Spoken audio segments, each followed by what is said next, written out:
오늘 우리에게 주신 말씀은 신명기 29장입니다.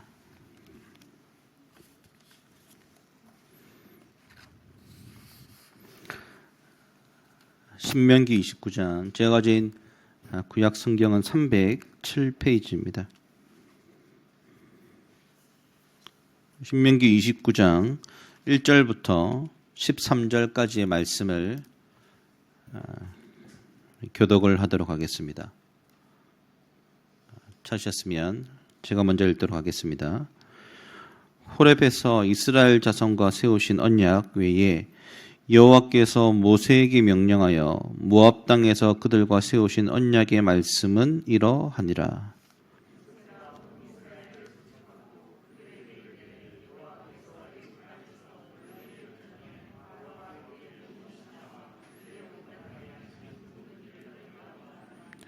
곧 그 큰 시험과 이적과 큰 기사를 내 눈으로 보았느니라.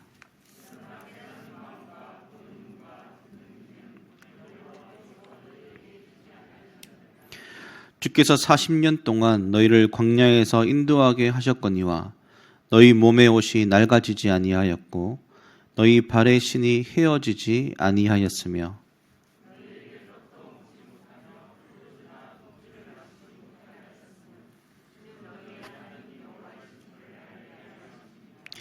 너희가 이곳에서 올 때에 헤스본 왕 시온과 바산 왕 옥이 우리와 싸우러 나왔으므로 우리가 그들을 치고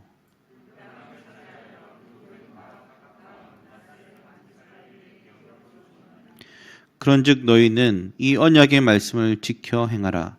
그리하면 너희가 하는 모든 일이 형통하리라.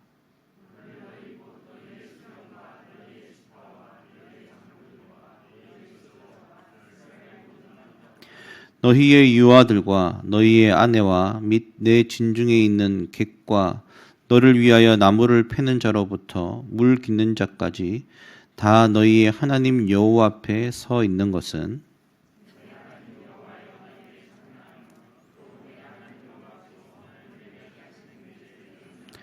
13절 다 함께 읽도록 하겠습니다. 여호와께서 내게 말씀하신 대로 또 내 조상 아브라함과 이삭과 야곱에게 맹세하신 대로 오늘 너를 세워 자기 백성을 삼으시고 그는 친히 내 하나님이 되시려 함이니라. 아멘. 오늘 깨닫고 보고 듣는 공동체라는 제목으로 목사님 말씀 증거해 주시겠습니다.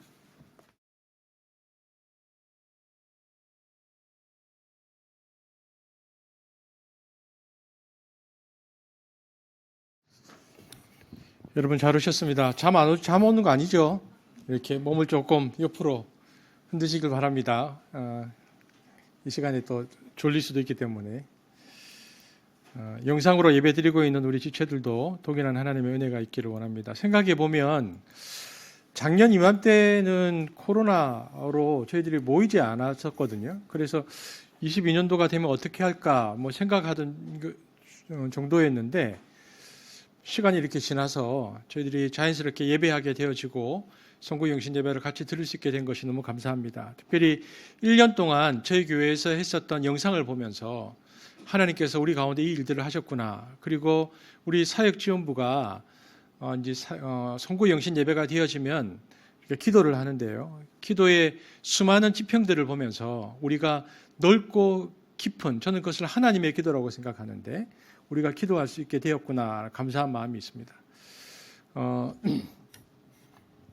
제 학교 후배 중에 목사님 아들이 있는데 그 아들이 그러더라고요. 자기의 소원은 새해를 자면서 맞이해보는 거다. 한 번도 그래보지 못했다. 정말 새해를 자면서 맞이해보고 싶다. 일리 있는 일이긴 한데 근데 또 새해를 이렇게 예배드리면서 깨어서 또 새해 예배를 드릴 수 있는 우리도 축복이라고 생각합니다. 특별히 오늘 예배 오신 여러분들 다시 한번 환영하고 또 말씀 가운데 하나님께서 우리에게 힘주시기를 원합니다. 날짜를 아까 태영 목사님하고 살펴보니까 한 7년 전이었죠. 태영 목사님 이렇게 토요일 주일이 있었던 한 7년에 한 번씩 돌아오는 것 같습니다. 저도 믿어지지 않습니다. 이 예배 드리고 조금 있다가 다시 예배 드린다는 것이 믿어지지 않지만 또 오늘 예배에 우리 최선을 다해서 또 드렸으면 좋겠습니다. 제가 기도하겠습니다. 하나님 감사합니다. 송구영신 예배로 우리 사랑하는 지체들이 모였습니다. 말씀 가운데 또 우리 한 해를 돌아보고 말씀 가운데 한 해를 소망해 봅니다. 주님 오늘도 성경을 친히 쓰신 성령께서 말씀하여 주옵소서. 예수님 이름으로 기도합니다. 아멘. 자, 오늘 설교 제목 한번 띄워주십시오. 설교 제목. 자, 한번 소리로 우리 영상을 보고 계신 분들도 함께 읽겠습니다. 시작. 깨닫고 보고 듣는 공동체. 오늘 저와 여러분이 신명기 말씀을 보았는데요. 신명기 말씀은 모세가 모압이라는 평지에서 광야에서 태어난 출애굽 2세들에게 율법을 되풀이하여 설명해 줄 필요가 있어서 한 설교의 내용입니다. 신명기인데 여러분 모세가 80살에 출애굽을 시작했고요. 120살에 하나님의 부름을 받습니다. 그러니까 이때는 지금 저희들이 보고 있는 이 성경 본문은 이스라엘의 40년간 광야 유랑 생활이 마감될 무렵인 동시에 모세의 죽음이 임박할 때였습니다. 그러므로 모세는 이제 자기의 임종을 앞두고 출애굽 이후에 40년의 발자취를 돌아보면서 자신의 사명이 마칠 때쯤에 마지막으로 이스라엘 백성들에게 내가 이 말씀을 전해야 되겠다라고 하는 일종의 유언과 같은 설교의 내용입니다. 오늘 본문은 여러분 신명기서를 읽어보면 1장에서부터 지금까지 모세가 설교를 쭉 했는데 이 설교를 마무리하면서 이제 가나안 땅에 들어갈 이스라엘의 새 세대들과 모압이라는 평지에서 언약을 맺고 있는 장면입니다. 정확하게 배경은 BC 1407년 11월 가나안 입성을 2달 앞두고 있던 시점입니다. 그러니까 지금으로부터 따지면 3400년 전 일인데요. 1절 말씀을 함께 읽겠습니다. 시작. 호렙에서 이스라엘 자손과 세우신 언약 외에 여호와께서 모세에게 명령하여 모압 땅에서 그들과 세우신 언약의 말씀은 이러하니라. 여기 보니까 두 가지 언약이 있습니다. 어떤 언약입니까? 여기 보니까 호렙에서 이스라엘과 세우신 언약. 두 번째 언약은 뭐입니까? 모압에서 이스라엘과 세우신 언약입니다. 가장 먼저 눈에 띄는 것은 호렙의 언약입니다. 여러분, 호렙의 언약이 뭡니까? 이 언약은 이스라엘 백성들이 출애굽 당시에 출애굽하고 유월절을 거쳐서 50일 만에 우리가 잘 아는 시내산, 다른 이름이 호렙산인데 시내산 혹은 호렙산에 이르러서 하나님으로부터 십계명을 받음으로 언약 공동체가 되어지는데 하나님께서 그들과 어떤 언약을 하셨는가? 두 가지 선택의 언약을 주셨습니다. 첫 번째, 너희가 지금부터 내가 너희에게 주는 이 계명을 순종하면 내가 너희의 하나님이 되어서 너희를 지킬 것이고 아니면 너희에게 재앙이 임할 것이다. 이것이 언약의 내용입니다. 그리고 다음 나오는 다시 1절에 보면 띄워주실래요?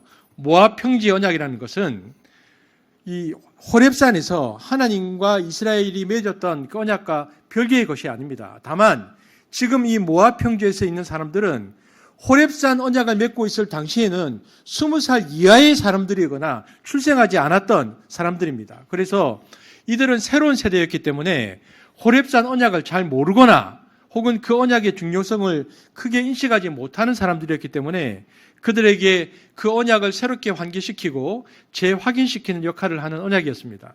따라서 호렙산 언약과 모압 평지 언약은 언약의 대상만 바뀌었을 뿐 그 언약의 내용은 근본적으로 동일합니다. 40년 전에 언약을 주시고 40년 뒤에 똑같은 언약을 주셨다는 것입니다. 내용이 뭐냐? 너희가 나의 계명을 지켜서 순종하면 내가 너희의 하나님에 되어서 너희를 지킬 것이고 아니면 너희에게 재앙이 임할 것이다. 특이한 것은 여러분 저희들이 성경을 읽었는데요. 이것이 1절의 내용인데 특이한 것은 2절부터 3절, 2절, 3절을 보면 현재 모세의 이야기를 듣고 있는 사람들은 출애굽 1세대들이 아닙니다. 출애굽 2세대들입니다. 40년이 지나고 모세도 임종을 앞두고 설교를 하고 있는데 모세는 아주 특이하게 그 앞에 있는 사람들을 출애굽 1세대와 동일한 공동체로 간주해서 설교하고 있다는 것입니다. 모세도 지금 자기 앞에 있는 사람들이 출애굽 당시에 20살 이하이거나 태어나지 않았다는 것을 압니다. 그럼에도 불구하고 2절부터 8절 사이에 수많은 일들이 출애굽 1세들에게 있었는데 그 일들을 출애굽 2세대들은 직접 보지 않았다는 것을 잘 알고 있지만 그럼에도 불구하고 1세대와 한 공동체로 간주하고 설교하고 있는데 이유는 뭐냐? 13절에 보면 그 이유가 나오고 있습니다. 자, 13절을 보겠습니다. 시작. 여호와께서 내게 말씀하신 대로 또 내 조상 아브라함과 이삭과 야곱에게 맹세하신 대로 오늘 너를 세워 자기 백성을 삼으시고 그는 친히 내 하나님이 되시려 함이니라. 여기 보니까 야곱에게 맹세하신 대로, 여기 맹세가 언약입니다. 그러니까 출애굽 1세대와 한 공동체로 간주하는 것은 13절에 기록되고 있는 것처럼 이스라엘을 모세가 뭐로 이해했냐면 언약 공동체로 이해했다는 것입니다. 여러분, 이스라엘이라는 나라는 혈연 공동체가 아닙니다. 언약을 중심으로 이루어진 언약 공동체입니다. 보십시오. 이집트에서 430년 동안 노예로 있다가 나왔습니다. 그런데 너희들이 혈통이 묶여서 한 공동체가 아니라는 겁니다. 하나님은 430년 동안 있었던 사람을 이끌어서 50일 만에 시내산에서 언약을 주시면서 뭐라고 말하냐면 내가 너희와 언약을 맺을 것이다. 그리고 40년 뒤에 그 후세대에게 뭐라고 말하냐면 나는 그 언약을 기억하고 있는 하나님입니다. 그러니까 모세가 이스라엘을 이해하는 것은 혈연 공동체가 아니라 언약을 중심으로 이루어진 공동체라고 하는 것을 알 수 있습니다. 여러분, 그러므로 우리가 성경을 읽을 때에 이스라엘 역사를 바라보는 관점은 언약이 어떻게 성취되어 가는가라는 관점으로 보아야 합니다. 오늘 본문에서 모세가 이야기하고 있는 부분들을 직접 본 사람들은 대부분 광야에서 다 죽습니다. 출애굽 1세대들은 거의 다 죽습니다. 그 세대들은요, 광야에서 죽었던 이 1세대들은 40년 동안 아주 독특한 경험을 많이 했습니다. 그것이 2절부터 8절까지인데 모세가 이제 가나안 땅으로 들어가고 있는 2세대들을 모아놓고는 1세대들이 어떤 일을 경험했는가를 그들에게 말하고 있습니다. 자, 2절 보겠습니다. 2절 현대인의 성경을 읽을 텐데 시작. 여호와께서 이집트에서 바로와 그의 백성에게 내리신 무서운 재앙과 그들에게 행하신 놀라운 기적을 여러분은 직접 목격하였습니다. 여러분, 1세대들은 모두 보았습니다. 뭘 보았냐? 무서운 재앙도 보았고요. 놀라운 기적도 보았습니다. 그들은 전능하신 하나님에 의해서 기적적으로 구원을 받았습니다. 너희 1세대들이 이것을 보았다. 그리고 나는 너희들이 그 자리에 없었지만 동일하게 보았다고 너에게 말한다라고 얘기하고 있는 것입니다. 또 그들에게 어떤 일이 있었는가? 5절입니다. 여러분 소리를 내어서 읽겠습니다. 시작. 주께서 40년 동안 너희를 광야에서 인도하게 하셨거니와 너희 몸에 옷이 낡아지지 아니하였고 너희 발에 신이 헤어지지 아니하였으며. 여러분, 그들은 40년 동안 지속적인 하나님의 인도를 받았는데 그중 옷과 신발이 40년 동안 헤어지지 않았다는 것입니다. 여러분, 홍해가 갈라지는 것은 단 한 번의 기적입니다. 하지만 한 번 신은 신발로 40년을 지났다는 것은 매 순간 하나님의 인도가 아니었으면 일어날 수 없는 일이었습니다. 일상화된 기적. 1세대들은 일상화된 기적을 40년 동안 경험했습니다. 6절에 보면 어떤 일이 있었는가? 읽겠습니다. 시작. 너희에게 떡도 먹지 못하며 포도주나 독주를 마시지 못하게 하셨음은 주는 너희의 하나님 여호와이신 줄을 알게 하려 하심이니라. 그들은 떡을 먹지 못했습니다. 이유는 떡 대신 뭘 먹었냐? 초자연적인 만나를 먹었기 때문입니다. 그리고 순례자인 그들은 포도원을 가꿀 수 없었습니다. 포도주나 독주를 마시지 못했습니다. 하지만 하나님은 반석에서 나는 물로 그들의 갈증을 대신하게 하셨습니다. 하나님이 끊임없이 그들에게 공급하셨다는 말입니다. 7절, 8절도 보겠습니다. 시작. 너희가 이곳에 올 때에 헤스본 왕 시온과 우리가 그들을 치고 그 땅을 차지하여 루벤과 갓과 므낫세 반 지파에게 기업을 주었나니 곤란과 위험에 처했을 때 그들은 전쟁에서 승리를 얻었습니다. 그들의 군대는 유일하신 주권자 하나님의 인도를 받았기 때문입니다. 여러분 보십시오. 2절에서 8절의 내용을 보면요, 실로 엄청납니다. 이적과 기사를 보았고 이로 인해 구원받았고요. 40년 동안 한결같은 공급으로 만나와 메추라기 반석에서 물이 흘러나왔고 신발과 옷이 부르트지 않았고 대적들과의 전쟁에서 승리했습니다. 여러분, 이러한 경험을 직접 한 세대가 성경에 이 1세대 외에 누가 있습니까? 그들은 엄청난 경험을 했습니다. 하지만 이 1세대들에게 결정적인 문제가 있었습니다. 4절입니다. 4절. 자, 함께 읽겠습니다. 시작. 그러나 깨닫는 마음과 보는 눈과 듣는 귀는 오늘 여호와께서 너희에게 주지 아니하셨느니라. 그 사람들은요, 이 1세대들은 출애굽이라는 어마어마한 구원을 경험했지만, 광야에서 그 엄청난 하나님의 기적 역시 체험했지만 뭐가 없었다? 이 일의 진정한 의미를 알 수 있는 지혜와 안목이 없었다. 여러분, 이것은 우리에게 뭘 말해주고 있습니까? 여러분, 이것은 눈으로 보고 체험을 했다고 해서 그 뜻을 다 이해한 것이 아니라는 것을 말해줍니다. 여러분, 눈으로 보고 체험을 했다고 해서 그 뜻을 다 이해한 것이 아님을 구체적으로 보여주는 성경이 어디냐면요, 민수기입니다. 여러분, 민수기는 사람을 세는 성경이잖아요. 계속되는 인구조사, 1장부터 마지막까지 계속해서 인구를 세는데 민수기입니다. 왜 이토록 지루하게 자세하게 숫자를 세고 있는가? 인구조사를 하는데요, 하나님의 관심은 무엇인가? 하나님은 이 민수기라는 지루한 성경을 쓰셔서 이 말을 하고 싶으신 것입니다. 나는 아브라함에게 한 언약을 지켰다. 하나님은 갈대아 우리에 살던 아브라함을 부르셔서 하나님 나라를 실현하시려는 거대한 계획을 가지고 계셨습니다. 창세기 12장 2절에서 3절입니다. 읽겠습니다. 시작. 내가 너로 큰 민족을 이루고 내게 복을 주어 네 이름을 창대하게 하리니 너는 복이 될지라. 너를 축복하는 자에게는 내가 복을 내리고 너를 저주하는 자에게는 내가 저주하리니 땅의 모든 족속이 너로 말미암아 복을 얻을 것이라 하신지라. 이것이 아브라함과 체결하신 하나님의 일방적인 언약이었습니다. 그리고 하나님은 창세기 15장에 보면요, 하늘의 별을 세워보라 말씀하시면서 큰 민족에 대한 약속을 한 번 더 분명하게 하십니다. 15장 5절입니다. 시작. 그를 이끌고 밖으로 나가 이르시되 하늘을 우러러 무뼈를 셀 수 있나 보라. 또 그에게 이르시되 내 자손이 이와 같으리라. 그리고는 민수기에서 그 별, 약속하신 별이 한 사람 한 사람의 실체가 되었다는 것을 보여주시면서 찬찬히 한 명도 빠뜨림 없는 세는 모든 과정 가운데 나는 이 모든 것을 이루고 성취하고 언약을 기억하는 하나님이니 너희들이 믿음을 가지라고 말씀하셨던 것입니다. 그러므로 숫자를 세는 것은 단순히 호구조사를 하는 것이나 표면적인 필요인 군사력을 측정하려고 있는 것이 아니고 하나님의 언약의 성취를 확인하는 과정으로서의 인구조사였습니다. 문제는 이스라엘 백성들이 왜 인구조사를 하는지를 몰랐다는 것입니다. 그렇기 때문에 민수기 13장, 14장에 이르면요, 이스라엘 사람들의 행동은 굉장히 중요하게 다뤄집니다. 하나님이 아브라함에게 약속하신 것은요, 자손뿐 아니라 땅에 관여해서도 약속하셨기 때문입니다. 창세기 12장 5절, 7절 읽겠습니다. 시작.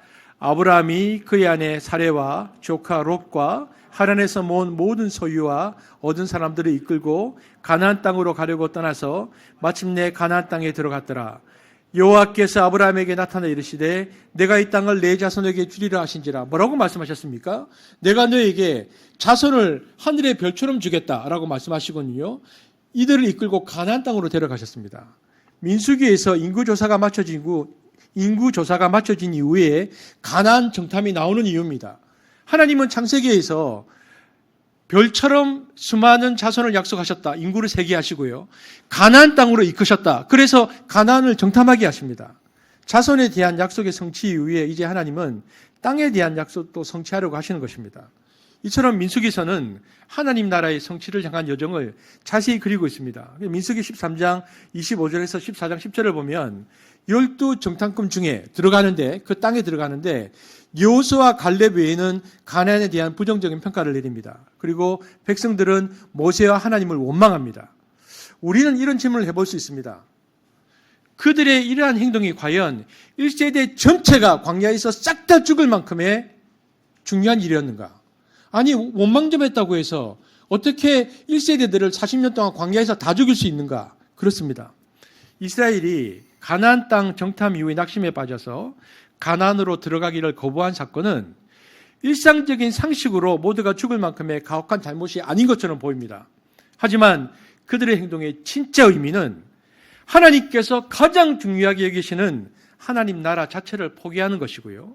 이런 행동을 하는 자들에게 하나님 나라를 위협으로 주는 것은 별로 의미가 없는 것으로 간주되는 결론을 가져옵니다. 즉, 하나님께서 아브라함에게 약속하시고, 그래서 이집트에서 430년 동안 그 별처럼 수많은 하나님의 사람들의 인구를 늘리신 다음에 이들을 데리고 가나안 땅으로 들어가려고 하는데, 즉 430년 동안 출애굽시킨 하나님 나라의 이 씨가 생명이 있는 씨인 줄 알고 가져왔는데 이제 가나안 땅에서 이것을 흩어 뿌리려고 하니까 그들이 부정적인 평가를 하는 것을 보면서 이 씨는 이미 죽은 씨라는 것이 증명되는 사건이 바로 열두 정탐꾼 사건입니다.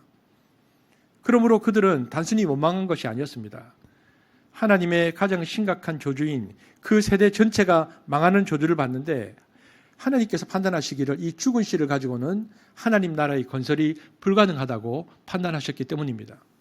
여러분, 이것은 신약의 아나니와 삽비라 사건을 연상시키게 합니다. 일상적인 삶 속에서 이 부부의 이야기는 한편으로는 이해가 되는 소지가 있는 듯 보이나 실제 이들이 했었던 진짜 의미는 성령으로 세워져 가고 있는 하나님의 교회를 회방하고 방해하는 것이었기 때문에 이 부분은 광야에서 죽어나갔던 이스라엘 백성들과 마찬가지로 죽음을 당했습니다. 그러므로 아나니와 삽비라의 죄는 엄격히 이야기하면 전체를 보지 못했던, 본질을 보지 못했던 무지의 죄입니다. 오늘 이스라엘 백성들의 행동 역시 하나님 나라의 성취, 언약 성취의 전체를 보지 못하는 무지의 죄입니다. 그들의 잘못은 다른 것이 아니고 그들이 궁극적으로 무엇을 하고 있는 것인지 잘 알지 못하는 어리석음의 죄였음을 우리는 기억해야 합니다. 그들은 지금 단순히 가나안을 향해서 나아가고 있는 것이 아니었습니다. 그들은 아브라함에게 하신 언약의 성취인 가나안 땅을 향한 여정이었습니다. 하지만 이것을 알고 있는 사람은 모세뿐이었습니다. 그래서 모세가 그들은 언약을 알지 못했기 때문에 두 번의 다시 언약의 약속을 이스라엘 백성들에게 얘기해주고 있는 것입니다. 이처럼 그들은 이적과 기사를 보았지만 하나님께서 행하고 계시는 하나님 나라라는 거대한 프로젝트는 보지 못했습니다. 궁극적인 하나님 나라의 완성이라는 관점에서 그들의 행동을 우리가 보아야 하는 것처럼, 그래서 우리 역시 나를 향한 하나님의 계획과 삶의 목적을 분명히 아는 것이 중요합니다. 오늘 이제 15분 뒤면 23년이 됩니다. 여러분에게 22년은 어떤 해였습니까? 우리가 조금 전에 1년 동안 우리 교회에 있었던 영상을 보았는데 이것은 보이는 것입니다. 보았던 영상입니다. 그러면 여러분, 눈으로 보았던 것은 그것인데 여러분에게 22년은 어땠습니까? 여러분 생각하셔야 됩니다. 우리 역시 나를 향한 하나님의 계획과 삶의 방향과 목적이 무엇인지를 아는 것이 너무나 중요합니다. 단순히 하루하루 사는 것만으로 충분하지 않습니다. 내가 진짜 어떤 삶을 살고 있는지를 알아야 합니다. 우리가 무엇인가를 말하고 행동할 때는 단순히 그냥 그렇게 말하고 행동한 것이 아니라 실제로 무엇을 말하고 무엇을 행하고 있는지에 대해서 이야기할 수 있어야 합니다. 그렇다면 어떻게 하면 나를 향한 하나님의 계획과 목적을 내가 알 수 있는가? 내가 무엇을 하고 있는지를 내가 어떻게 알 수 있는가? 4절이 오늘 우리에게 그 답을 말하고 있습니다. 사번역 4절로 읽겠습니다. 시작. 그러나 바로 오늘까지 주님께서는 당신들에게 깨닫는 마음과 보는 눈과 듣는 귀를 주지 않으셨습니다. 여러분, 이스라엘 백성들은 깨닫는 마음과 보는 눈과 듣는 귀가 없어서 그 수많은 이적과 기사를 보았지만 광야에서 다 죽어갔습니다. 그런데 여러분, 이 말씀에서 소망과 희망을 보는 것은 오늘까지는 주시지 않으셨지만 하나님께서 깨닫는 마음과 보는 눈과 듣는 귀를 주시면 하나님의 계획 안에 있는 나를 향한 하나님의 뜻과 목적을 알 수 있다는 것입니다. 그러므로 23년을 맞이하면서 우리가 하나님께 구해야 하는 것은 깨닫는 마음과 보는 눈과 듣는 귀입니다. 그렇다면 첫 번째 우리가 구해야 하는 것은 뭐냐? 깨닫는 마음입니다. 여러분, 우리가 깨닫기 위해서, 우리의 마음이 깨닫기 위해서 어떻게 해야 됩니까? 여러분, 성령은 깨닫게 하시는 영입니다. 요한일서 5장 7절 읽겠습니다. 시작. 증거하는 이는 성령이시니 성령은 진리니라. 여러분, 성령은 진리입니다. 그런데 고린도전서 2장 12절에서 14절에 보면 사도 바울이 이렇게 말합니다. 읽겠습니다. 시작. 우리가 세상의 영을 받지 아니하고 오직 하나님께로 온 영을 받았으니 성령입니다. 이는 우리로 하여금 하나님께서 우리에게 은혜로 주신 것들을 알게 하려 하심이라. 우리가 이것을 말하거니와 사람의 지혜에 가르친 말로 아니하고 오직 성령에 가르치신 것으로 하니 신령한 일은 신령한 것으로 분별하느니라. 육에 속한 사람은 하나님의 성령의 일을 받지 아니하나니 저에게는 미련하게 보이며 또 깨닫지 못하나니 이런 일은 영적으로야 분별함이니라. 여러분, 사도 바울이 뭐라고 얘기하십니까? 성령은 진리다. 그리고 성령은 우리에게 일어났던 일들이 무엇인지를 정확하게 분별하게 하는 영이다. 이처럼 성령은 깨닫게 하시는 영이십니다. 우리는 성경이, 그런데 우리가 읽고 있는 성경이 성령의 감동 혹은 성령의 감동 혹은 영감 숨을 불어 넣으심으로 기록한 말씀이라는 것을 믿습니다. 성경의 저자는 성령입니다.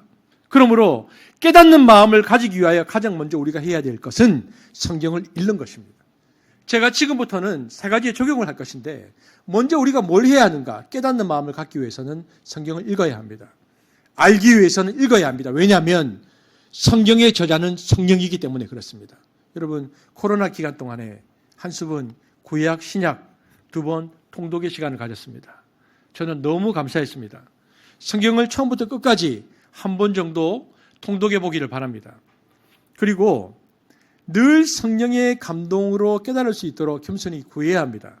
지금 제가 50일 큐티를 여러분과 함께하고 있는데요. 얼마나 감사한지 모릅니다. 여러분, 저는 내일도 그 설교를 할 거고 다음 주도 그 얘기를 할 것입니다.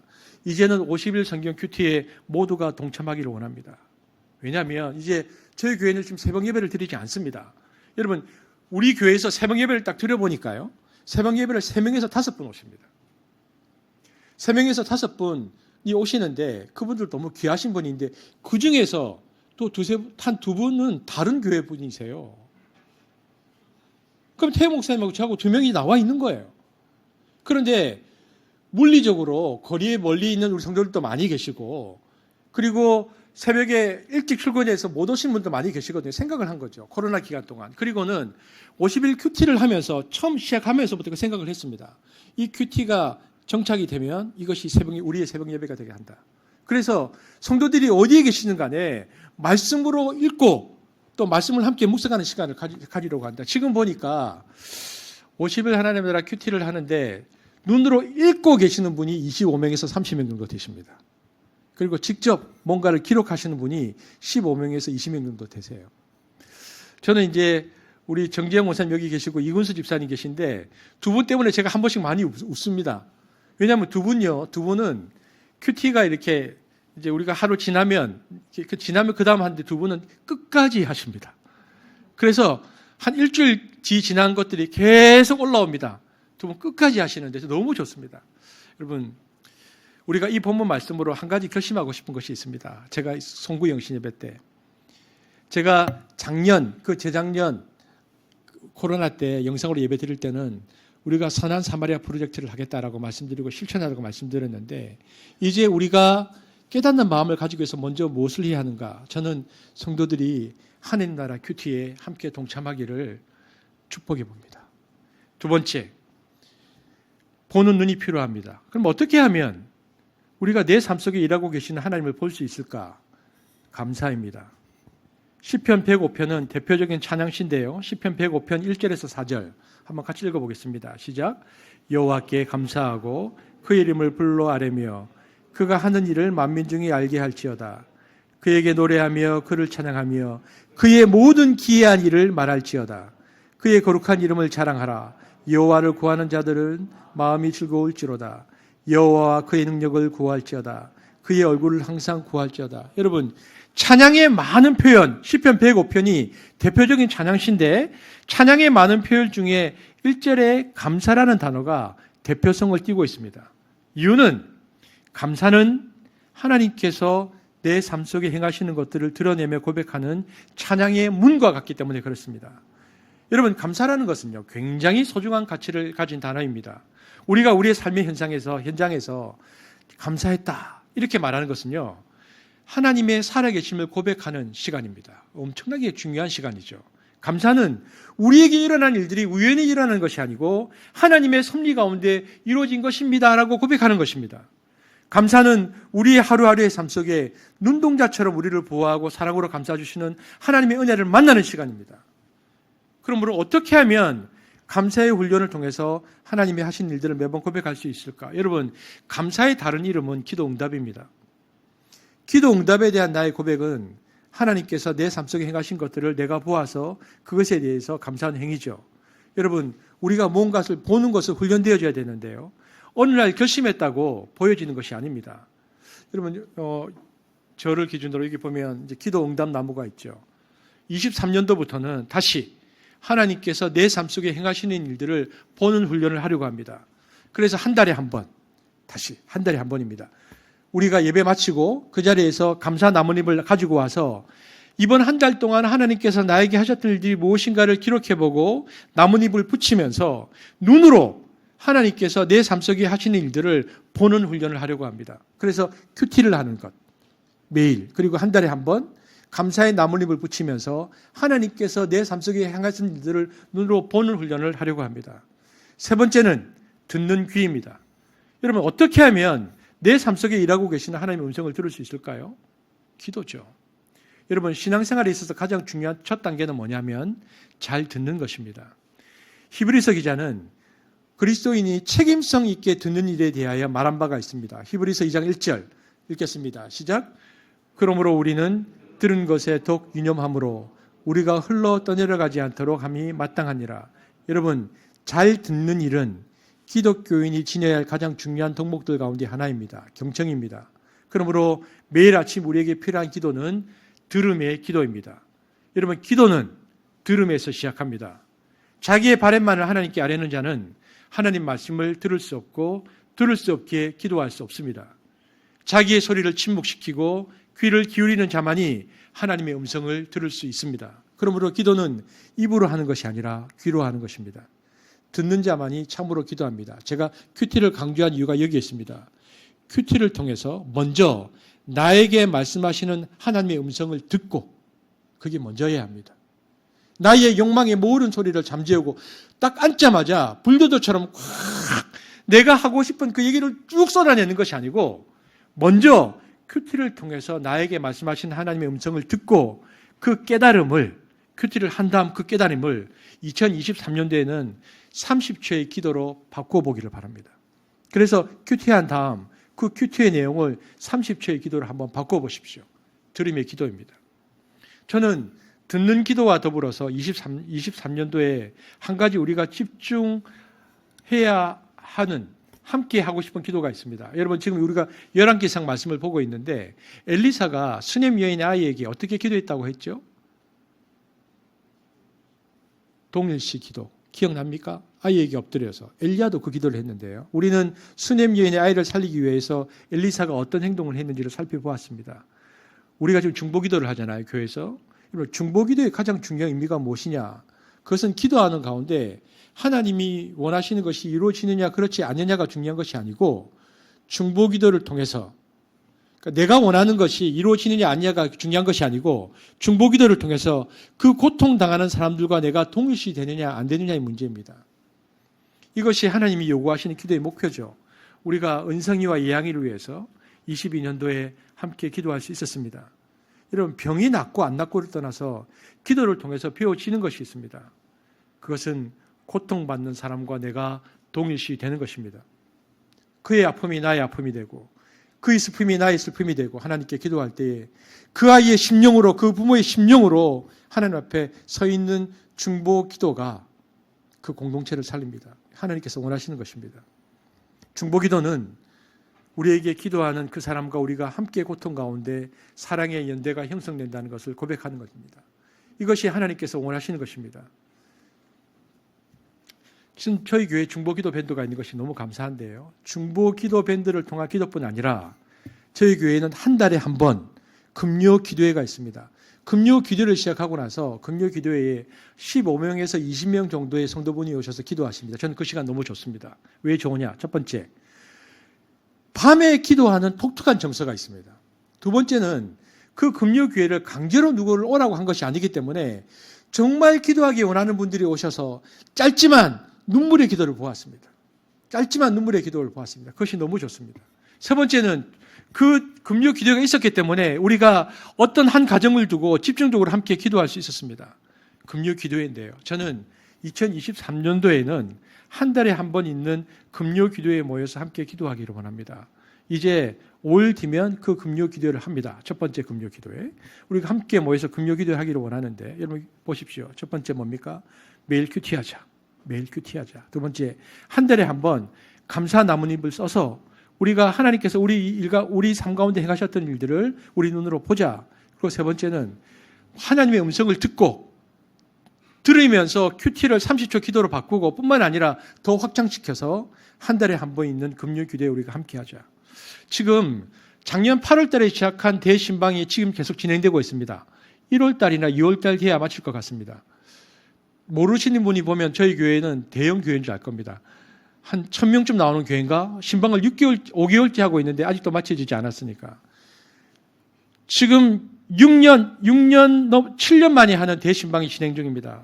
저는 대신방을 통해서 각 가정에게 주신 약속의 말씀을 우리가 기억하기를 원합니다. 제가 신방 갔을 때 여러분 금년에 여러분 가정에게 주신 말씀 기억하십니까?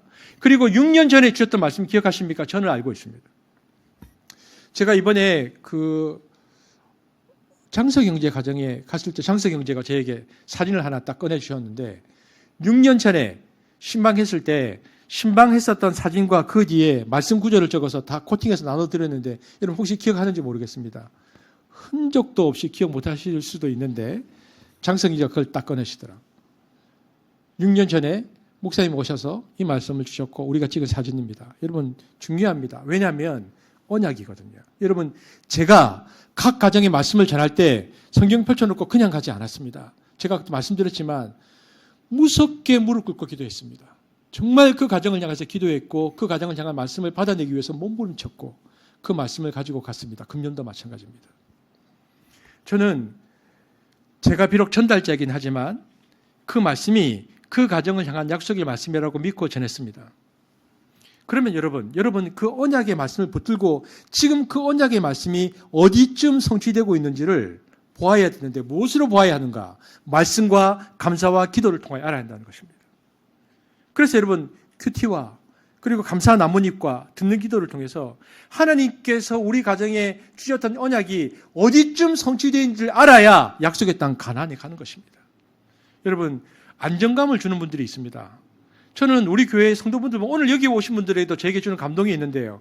어떻게 인생의 희노애락 가운데 그렇게 한결같은 자세와 태도가 나올까 생각해 보면 그들의 특징은 뭐냐? 그들은 하나님께서 자신의 삶 속에 행하신 일들에 대한 개인적인 감사를 넘어서 하나님께서 말씀과 능력으로 무엇을 하셨는지를 영적으로 본 사람들입니다. 이들은 흔들리지 않습니다. 그래서 그들에게는 안정감이 있습니다. 저는 한숙교회를 통해서 하나님 나라를 볼 것이라는 13년 전에 하나님의 언약의 말씀을 믿습니다. 그리고 우리는 그 언약 아래 모여있는 공동체입니다. 지금 성탄절날 3년 만에 한숲에 온 가족들이 함께했습니다. 명단을 보면요. 제가 명단을 가지고 있는데 개척 당시에 그때 안 태어난 아이들이 정말 많습니다. 그런데 개척 당시에 없었던 개척을 기준으로 보면 그 2세대 아이들이 성탄절날 많은 아이들이 함께했습니다.